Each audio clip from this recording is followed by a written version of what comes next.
ஜனாதிபதியினுடைய பதவிக்காலம் குறித்து உயர்நீதிமன்றத்திலே மனுவை தாக்கல் செய்த பிரபல வர்த்தகர் சிடி லெனவா குறித்து தான் கடந்த வாரம் முழுவதும் அரசியலிலே பேசப்பட்ட ஒரு விடயமாக இருந்தது.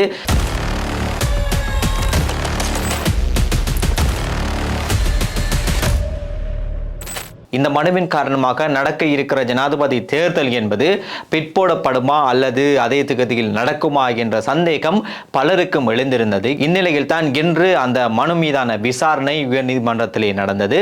இதன் போது உயர்நீதிமன்றம் இந்த மனுவை தள்ளுபடி செய்திருக்கிறது. இந்த செய்தி உங்கள் அனைவருக்கும் ஒரு தெரிந்த விடயமாக இருக்கும். இவ்வாறான ஒரு சூழ்நிலையில் தான் எதிர்வருகின்ற ஜூலை மாதம் 14ஆம் தேதி ஆளும் எதிர்த்தரப்புகளுக்கு ஒரு முக்கியமான ஒரு நாளாக இருக்கிறது.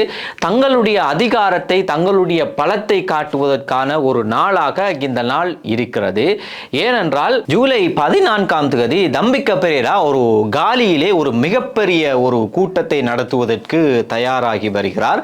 அதே போன்று அதே நாளில் சுதந்திர கட்சி மற்றும் லிமன் லான்சா தலைவிலான புதிய கூட்டணியினுடைய கூட்டமும் கூட பதுளையிலே நடைபெற இருக்கிறது.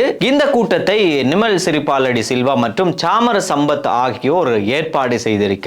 அதுபோன்று அதே நாளில் கண்டியில் மொட்டு கட்சியில் இருக்கின்ற தற்போது ஜனாதிபதி ரணில் விக்ரமசிங்கவுக்கு ஆதரவாக இருக்கின்ற மஹிந்தானந்த அழுத்கமகே, பிரசன்ன ரணதுங்க மற்றும் காஜின விஜயசேகர ஆகியோருடைய தலைமையிலே கண்டியிலே மிகப்பெரிய ஒரு கூட்டம் ஒன்று நடைபெற இருக்கிறது. இந்த கூட்டத்துக்கு விசேடமாக ஜனாதிபதி ரணில் விக்ரமசிங்க கலந்து கொள்ள இருக்கிறார். இப்படி பார்க்கின்ற போது ஜூலை மாதம் 14ஆம் தேதி என்பது இரு தரப்புக்கும் ஒரு முக்கியமான நாளாக இருக்கிறது. தங்களுடைய பலத்தை காட்டுவதற்கான ஒரு நாளாகவும் இருக்கிறது. குறிப்பாக ஜனாதிபதி ரணில் விக்ரமசிங்க இன்னும் உத்தியோகபூர்வமாக தான் ஜனாதிபதி தேர்தலில் ஜனாதிபதி வேட்பாளராக வருவேன் என்று கூறாவிட்டாலும் ஜனாதிபதி ரணில் விக்ரமசிங்க நாடு முழுவதும் அவரின் பலத்தை காட்டுவதற்காக பல்வேறு வேலைகளை செய்து வருவது என்பது இதன் மூலம் தெளிவாக தெரிகின்றது. இப்படி இருக்கின்ற போது எஸ்ஜேபியும் யுஎன்பியும் ஒன்று சேர வேண்டும் என்கின்ற இந்த கருத்து என்பது பல காலங்களாக பேசப்பட்டு வந்த ஒரு கருத்தாக இருக்கிறது. இப்போது திரும்ப மீண்டும் இந்த கருத்து ஒரு மேலே எழுந்து இப்போது பேசப்படுகின்ற ஒரு விடயமாக மாறியிருக்கிறது. தேசிய மக்கள் சக்தி மீதான அலையை எதிர்ப்பதற்கு யுஎன்பியும் எஸ்ஜேபியும் ஒன்று சேர வேண்டும் என்கின்ற கதை இப்போது எஸ்ஜேபிக்குள் மிக தீவிரமாக பேசப்பட்டு வருகிறது.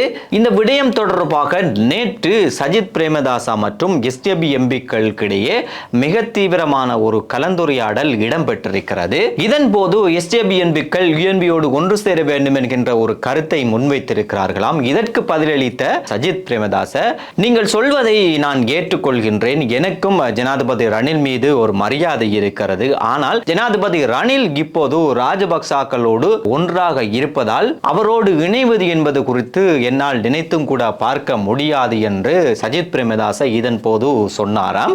அதே போன்று சஜித் பிரேமதாச இங்கு இன்னும் பேசுகின்ற போது நீங்கள் இன்னும் ஒரு விடயத்தை கவனிக்க வேண்டும். அதாவது யுஎன்பியும் எஸ்ஜேபியும் ஒன்று சேர்ந்தால் தேசிய மக்கள் சக்தி என்பது எதிர்கட்சியிலே ஒரு பலமான எதிர்கட்சியாக மாறும் என்று சஜித் பிரேமதாச ஒரு புதிய ஒரு தியரியை இந்த இடத்திலே முன்வைத்திருப்பதாக தெரிகிறது. இதற்கு பதிலளித்த அங்கிருந்த எஸ்ஜேபி எம்பிக்கள், உங்கள் இருவருடைய இந்த ஈகோ பிரச்சினை காரணமாக எதிர்காலத்திலே நாடு மிகப்பெரிய அழிவை நோக்கித்தான் செல்ல போகிறது என்று சொல்லிவிட்டு அந்த இடத்தை விட்டு அவர்கள் சென்றிருக்கிறார்களாம். இந்த கதையில் இருக்கின்ற உண்மை பொய் எதுவாக இருந்தாலும் ஒருவேளை இந்த கதை உண்மையாக இருந்தால் ஜனாதிபதி ரணில் விக்ரமசிங்கவனுடைய கொள்கையும் சஜித் பிரேமதாசாவினுடைய கொள்கையும் ஒன்றாக இருக்கிறது என்று யாரோ ஒருவர் சஜித் பிரேமதாசாவிடம் நிரூபித்தால் அடுத்த நொடியே சஜித் பிரேமதாச தன்னுடைய கொள்கையை மாற்றக்கூடிய ஒருவராக இருப்பார் என்று அரசியல் விமர்சகர்கள் என்று சொல்லிக் கொள்கின்ற